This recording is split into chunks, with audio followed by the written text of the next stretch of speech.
Editor गिरबर Singh की report. Mauranipur विधायक का भाई अपनी ही पत्नी का काम तमाम करने जा रहा था। बीबी ने दी पुलिस को सूचना, तमंचे के साथ हुआ गिरफ्तार। मऊरानीपुर विधायक के भाई की करतूत हुई उजागर। 2 पुलिस ने अवैध तमंचे के साथ किया गिरफ्तार। पत्नी ने ही की थी आरोपी पति की पुलिस से शिकायत।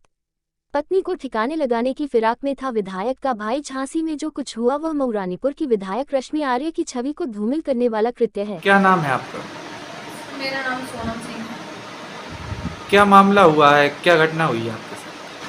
सर, मेरे पति जो है वो किसी मामले में कंफ्यूज है या मिसअंडरस्टैंडिंग है, पता नहीं है, लेकिन काफ़ी टाइम से मुझे जान से मारने की धमकी दे रहे हैं। बहुत टाइम हो गया, मैंने इस चीज़ को इग्नोर करने की कोशिश की। मुझे लगा शायद गुस्सा है, कोई कुछ दिनों बाद ख़त्म हो जाएगा, बात है, घर की बात है, लेकिन वो अड़े हुए हैं, अपने गलत जो काम करते हैं उनमें लगे हुए हैं, गलत काम करते हैं, दारू पीना, सिगरेट पीना और लड़कीबाजी, ये सारी चीज़ों में संलग्न हैं सर। और इसके चलते मैं उनसे रुष्ट रहती हूँ, क्योंकि मैं नहीं चाहती हूँ कि मेरा घर बर्बाद हो, लेकिन वो इस बात पे बिल्कुल भी राज़ी नहीं है कि इन गलत चीज़ों को छोड़ेंगे, जिसके चलते मैं रुष्ट हूँ। मैं उनसे ठीक से बात नहीं करती हूँ, क्योंकि कोई मेरी जगह कोई भी पत्नी होगी वो नहीं चाहेगी कि इस तरह की चीज़ मेरे घर में हो। तो उनको ये बात अच्छी नहीं लग रही है। वो तरह तरह के आरोप लगाने लगे हैं मुझ पर, और इन आरोपों के चलते उन्होंने मुझे मारने की धमकी दे दी है। मैंने उनको साफ कह दिया कि आप इस तरह से अगर चलेंगे तो मुझे मेरे साथ मत रहिए आप। अभी क्या हुआ आपके साथ? तो उन्होंने अभी एक कट्टा, उन्होंने देसी कट्टा कोई अरेंज किया, उन्होंने जाने कहाँ से लेकर आए हैं, क्या किया है, वो लेके आए हैं मुझे मारने के लिए। तो वो जब लेके आए घर पे तो वो मैंने देख लिया, और जैसे ही मैंने देखा तो मैं अपने कमरे में भाग गई। अपने कमरे मैंने लॉक कर लिया। फिर वो अपने कमरे में आ गए, उन्होंने कट्टे को रखा, 2 कारतूस भी बरामद हुए हैं। मैंने अपने कमरे से 1090 पे कॉल कर दिया, पुलिस बुलाई। उसके बाद 112 से कॉल आया मेरे पास, फिर मैंने पुलिस बुलाई है। पुलिस ने बरामद किया है सामान, कट्टा और 2 जो कारतूस हैं वो बरामद किए हैं और मुझे बचाया है। सर, अभी तो मैं बच गई हूँ, लेकिन आगे मैं कितनी बची हूँ इसकी मुझे कोई जानकारी नहीं है, क्योंकि इनके जो बड़े भाई हैं, जो इनके घर वाले हैं, वो काफ़ी रुष्ट हैं, वो रुष्ट हो गए हैं। वो सब मेरी जान के पीछे पड़े हुए हैं कि अब वो बदला ले। ससुराल कहाँ है आपकी? सर, मेरी ससुराल यहीं झांसी में है। वैसे तो हम लोग ग्वालियर के हैं प्रॉपर, लेकिन हम लोग क्योंकि दीदी इनकी विधायक हैं तो उन्होंने यहाँ पे बुला लिया था दोनों भाइयों को, और दोनों भाई कुछ नहीं करते हैं। क्या नाम है दीदी का? जी, इनकी दीदी का नाम है डॉक्टर रश्मि आर्य, विधायिका जी है और मऊरानीपुर की।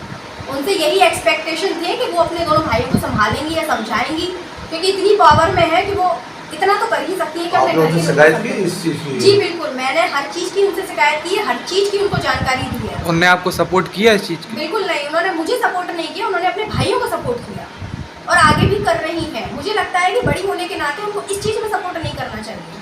ये घटना आपके साथ पहली बार हुई है कि और भी? सर, मुझे जान से मारने की धमकियाँ अक्सर मिलती रही हैं, मेरे साथ मारपीट हुई है, मेरा गला दबाने की कोशिश की है। हमारा घर था पहले 8वीं मंजिल पे, मुझे वहाँ से फेंकने की भी कोशिश की गई है, लेकिन इस बार तो कट्टा ही ले आए सीधे कि गोली मार देंगे। और सर, मुझे कोई भरोसा नहीं है, अगर ये मेरे साथ रहते हैं तो मुझे खाने पीने में कुछ मिला के दे दें या मुझे मार दें। अब तो सारा घर मिला हुआ है। लोकल पुलिस से क्या सहायता मिली है आपको?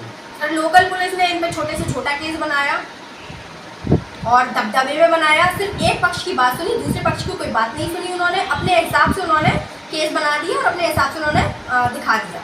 क्या लगता है आपको, किस दबदबे से पुलिस ने तक कमजोर किया? सर, और कोई दबदबा नहीं है, सिवाय विधायिका जी के नाम है। विधायिका जी का नाम के अलावा और कोई दबदबा नहीं है, और ये खुद भी गलत काम करते हैं। विधायिका जी के नाम पर गलत काम करते हैं, जैसे कि किसी को भी झूठ बोलना कि हम आपकी नौकरी लगवा देंगे, उससे पैसे वसूल कर लेना, फिर उसके पैसे खा जाना, उसको अपने आगे पीछे घुमाना, वही पैसे ना देना, 2 नंबर के काम करने की कोशिश करना। जाने कौन कौन से काम चलते हैं। सर, मुझे तो जानकारी देते नहीं है, मुझे जानकारी क्यों देंगे? जितनी मुझे जानकारी मिलती है उस हिसाब से सारे 2 नंबर के काम है। इनके कोई भी अच्छा काम नहीं है, इनके बड़े भाई का भी और इनका भी। इससे पहले मारपीट की है तो बिल्कुल मारपीट की है, मैंने बताया है, इनके चक्कर चले हैं वो मैंने बताया है, कोई रिस्पांस नहीं मिलता है। यही कहते हैं मैनेज करो मैनेज करो, तो कब तक मैनेज करें कि अपनी जान जाने तक मैनेज करें? कौन कहता है आपसे मैनेज करो? दीदी कहती है, विधायिका जी कहती है कि मैनेज करो, तुम्हारा घर है, तुमने लव मैरिज की है, ऐसा वैसा। ठीक है, लेकिन इसका मतलब ये थोड़ी है कि कोई जान से ही चला जाए। यहाँ तक बात आ चुकी है तो अब तो जवाब आवाज़ उठानी पड़ेगी, जवाब देना पड़ेगा।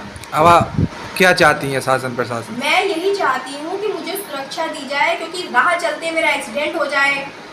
इनके पास तो लोग बहुत हैं, मेरे पास तो कोई भी नहीं है। मुझे मेरे परिवार से, मायके पक्ष से अलग कर दिया गया है। बिल्कुल मेरा मायका पक्ष साथ नहीं है, इंटरकास्ट होने की वजह से मैं बिल्कुल अकेली हूँ। मेरी 6 साल की बच्ची, अगर मुझे कुछ भी हो जाता है तो उस बच्ची का भरण पोषण कौन करे। माननीय मुख्यमंत्री जी योगी नाथ जी से मेरी दरख्वास्त है कि वो मुझे मेरी बच्ची को सुरक्षा प्रदान करें। पॉलिटिकल फैमिली होने की वजह से मेरे ऊपर बहुत दबाव है और मेरी जान को सख्त खतरा है। मैं अपने आप को सुरक्षित महसूस नहीं कर रही हूँ घर से बाहर निकलने के लिए। कृपया करें, इस ओर ध्यान दें।